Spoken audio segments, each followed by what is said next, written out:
Now we have looked at the atom. Now we are going for a molecules. So compared to atom, we know the molecule, right?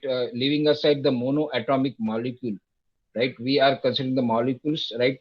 Maybe very simple molecules like carbon monoxide, carbon dioxide, water molecule. Now there is a possibility of polarization, right, along the two different directions, giving different values. Okay, so here in this case, we consider carbon dioxide, which is a linear molecule. The dimensions are given. So when we apply external field along the axis of the molecule, right, we are getting one value of alpha.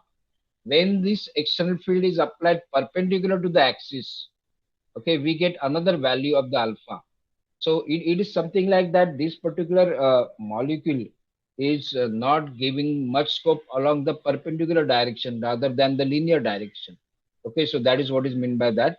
So here we could have a p bar expression in terms of two component.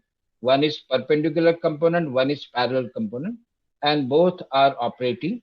So let us suppose say we apply our electric field any other odd direction, then we could split that particular behavior of the electric field along two directions as a E perpendicular and E parallel. And we can have a two values of alpha in this case.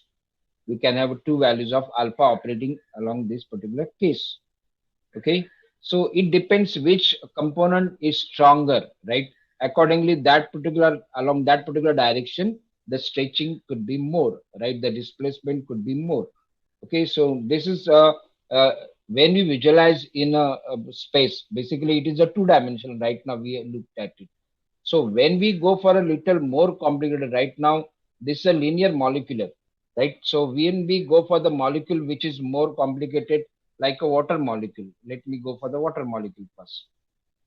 So here you are looking at the water molecule, two hydrogen atoms, one oxygen atom is there, and uh, this particular molecule is having its own dipole moment by default, whereas in the case of the carbon dioxide molecule, right, when it is left to itself, no electric field is applied, right, it is remaining right without any dipole moment. Okay, so this is a non-polar molecule, whereas water is a polar molecule. Here we are causing polarization in carbon dioxide molecule by applying electric field. There that need is not there. We do not need any electric field. It is something like a dipole moment is present there. So it is like a magnet. Okay, is like a magnet. So our water molecule is a special type of molecule, right? I already mentioned that its value is really very large. When you look at that particular polarizability, it's 8080.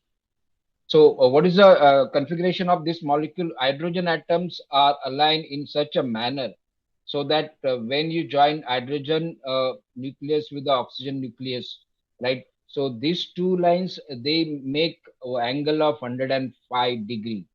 Okay, this is really curious because we looked at the carbon dioxide, right? We are having two oxygen at the other ends and carbon is in the middle. Carbon is in the middle, right? Okay, so we know that, right? 8O16 and 6C12. So carbon atom dimensions are smaller, whereas oxygen is larger. Okay, oxygen is larger, right? Whereas in this case, oxygen is really big, right? Okay, it is 8O16, right? And hydrogen is 1H1. So this is handling this particular hydrogen atom, right? Only on one side, only on one side, right? Okay, so it is giving this particular stable configuration is making an angle of 105 between this particular bonding, right? HO bond one side, another HO bond on the other side. Okay, so we are getting a displacement of the charges, right? It's mentioned that. Okay, so the negative charge is accumulated near the vertex, whereas the positive charge go to the other end. Okay, because we know that right now oxygen carries lot of electrons, right? So there is a permanent dipole moment that is operating in the case of water molecule. Its magnitude is 6.1 into 10 raised to minus 30 coulomb meter, right? Okay, QD formula. So this is for the in space. Now we are getting it rather than a linear, right? In more general case, now we could refer to this particular, right, asymmetric molecule.